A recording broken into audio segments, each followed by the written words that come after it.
Hello दोस्तों, आज की वीडियो में जानेंगे मुगल साम्राज्य की 9 सबसे शक्तिशाली महिलाओं के बारे में। आखिर वो कौन सी महिलाएं थी जो मुगल साम्राज्य में सबसे ज्यादा पावरफुल मानी जाती थी। दोस्तों, इस जानकारी के लिए वीडियो के अंत तक जरूर बने रहें और जो न्यू यूजर हैं प्लीज सब्सक्राइब कर दें। चलो वीडियो शुरू करते हैं। मुगल साम्राज्य जो अपनी वास्तुकला के चमत्कारों और सांस्कृतिक उन्नति के लिए प्रसिद्ध था, उसने 9 शक्तिशाली महिलाओं के लिए एक मंच के रूप में भी काम किया, जिन्होंने इतिहासकार के पाठ्यक्रम को महत्वपूर्ण रूप से प्रभावित किया।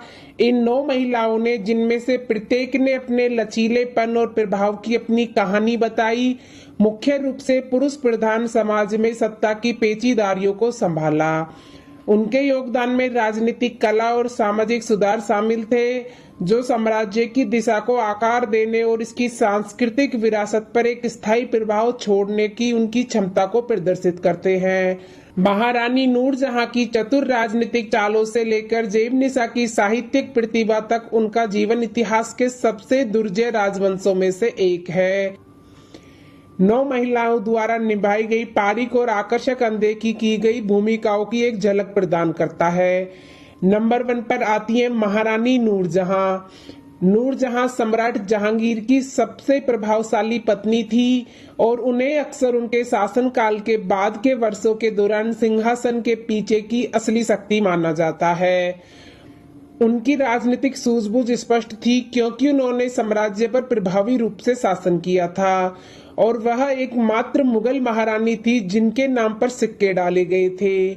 नूरजहां कला की संरक्षक थी और उनका प्रभाव वास्तुकला तक फैला हुआ था, जहां उन्होंने मकबरों में संगमरमर के उपयोग को बढ़ावा दिया, जिससे प्रतिष्ठित ताजमहल को प्रेरणा मिली। नंबर 2 पर आती हैं मरियम-उज़-ज़मानी। मरियम-उज़-ज़मानी, जिन्हें जोधाबाई के नाम से भी जाना जाता है, मुगल साम्राज्य में सम्राट अकबर की मुख्य पत्नी और प्रमुख हिंदू पत्नी के रूप में एक प्रमुख व्यक्तित्व थी। राजपूत कुमारी के रूप में जन्मी, राजनीतिक गठबंधन के कारण उनकी शादी अकबर से हुई थी और वे मुगल साम्राज्य की सबसे लंबे समय तक सेवा करने वाली हिंदू महारानी बनी। अकबर से उनकी शादी ने साम्राज्य की धार्मिक और सामाजिक नीतियों में महत्वपूर्ण बदलाव किए, जो बहुजातीय और बहुधार्मिक साम्राज्य के भीतर अधिक समावेशी दृष्टिकोण को दर्शाता है। मरियम-उज़-ज़मानी अपने असाधारण सुंदरता, शालीनता, बुद्धिमत्ता और दरबारी मामलों में प्रभाव के लिए जानी जाती थी। उन्हें जहांगीर की मां होने का गौरव प्राप्त था, जो सम्राट अकबर के सबसे बड़े जीवित पुत्र और उत्तराधिकारी थे, और परिणाम स्वरूप शाहजहां की दादी थी। नंबर 3 पर आती हैं रोशन आरा बेगम। बादशाह शाहजहां और मुमताज महल की तीसरी बेटी के रूप में जन्मी रोशन आरा बेगम अपने असाधारण काव्य प्रतिभा के लिए प्रसिद्ध थी। उन्होंने अपने भाई औरंगजेब का समर्थन करते हुए मुगल उत्तराधिकारी युद्ध में महत्वपूर्ण भूमिका निभाई थी। सिंहासन पर बैठने के बाद रोशन आरा साम्राज्य की प्रथम महिला या बादशाह बेगम और एक शक्तिशाली राजनीतिक हस्ती बन गई। वह रोशन आरा बाग के लिए भी जानी जाती थी, जो वर्तमान में उत्तरी दिल्ली में स्थित एक आनंद उद्यान है। नंबर 4 पर आती है रुकैया बेगम। रुकैया बेगम सम्राट अकबर की पहली पत्नी और मुख्य पत्नियों में से एक थी। रुकैया बेगम का जन्म मुगल राजकुमारी के रूप में हुआ था और ये अकबर की चचेरी बहन थी। वह अपने पिता हिंदल मिर्जा के माध्यम से सम्राट हुमायूं की भतीजी थी, जो उनके सबसे छोटे भाई थे। रुकैया की सगाई कम उम्र में ही अकबर से हो गई थी और 14 साल की उम्र में उसने अकबर से शादी कर ली थी, लेकिन अपनी शादी के दौरान वह संतान नहीं दे पाई। अपने बाद के जीवन में उसने अपने पोते खुर्रम का पालन पोषण किया, जो बाद में सम्राट शाहजहां बना। रुकैया बेगम के वंश ने उन्हें मुगल दरबार में एक महत्वपूर्ण व्यक्तित्व बना दिया और उन्हें जाने कला के नाम से भी जाना जाता था, जो साम्राज्य के भीतर उनकी उच्च स्थिति को दर्शाता है। नंबर 6 पर आती हैं जेवुन्निसा। मुगल दरबार में साहित्यिक प्रकाश स्तंभ के रूप में जाने जाने वाली जेवुन्निसा न केवल एक राजकुमारी थी, बल्कि एक बहुत ही प्रतिष्ठित कवित्री थी। उनकी रचनाएं उन्हें अक्सर छंदनाम मकबी के तहत लिखा जाता है, जिसका अर्थ है छवि हुई। उनकी भावात्मक गहराई और बौद्धिक समृद्धि के लिए प्रसिद्ध है। वह कला के संरक्षक भी कवियों और विद्वानों को प्रोत्साहित करती थी, जिससे एक जीव सांस्कृतिक वातावरण को बढ़ावा मिलता था।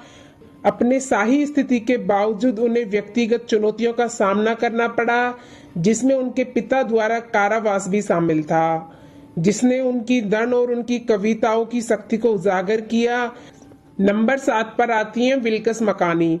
विल्कस मकानी जिन्हें उनकी पवित्रता और कुलीनता के लिए मरणोपरांत नामित किया गया था, सम्राट जहांगीर की सम्मानित पत्नी और 5वें मुगल सम्राट शाहजहां की मां थी। मानवती बाई के रूप में जन्मी वह मारवाड़ की एक राजपूत राजकुमारी थी। उन्हें मुगल दरबार में उनके गहन प्रभाव के लिए जाना जाता था।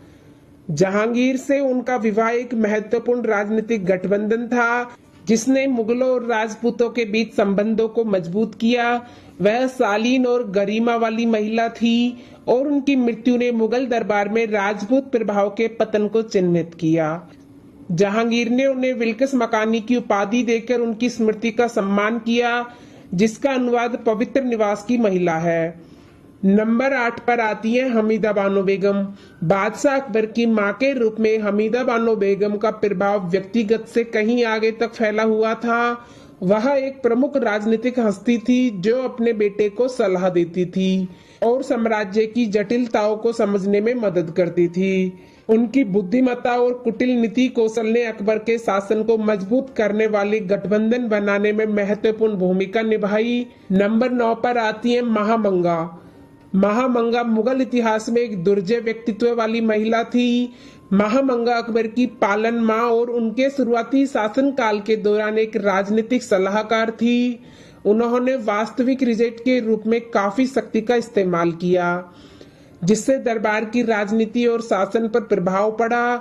उनकी महत्वाकांक्षा और राजनीतिक सूझबूझ ने उनके बेटे आदम खान को प्रमुखता से उभारा। हालांकि उनके पतन ने उनके खुद के पतन को भी प्रेरित किया। उनकी विरासत में मस्जिद खैरुल मना मंजीद का निर्माण शामिल है, जो मुगल वास्तुकला में उनके प्रभाव और योगदान का प्रतीक है। दोस्तों, मुगल साम्राज्य की कौन सी बेगम आपको ज्यादा पसंद आई, वो आप कमेंट बॉक्स में जरूर बताना। और ऐसी ही ऐतिहासिक वीडियो देखने के लिए हमारे चैनल को सब्सक्राइब करना ना भूलें। चलो मिलते हैं नेक्स्ट वीडियो में, जब तक के लिए अपना ख्याल रखना। धन्यवाद।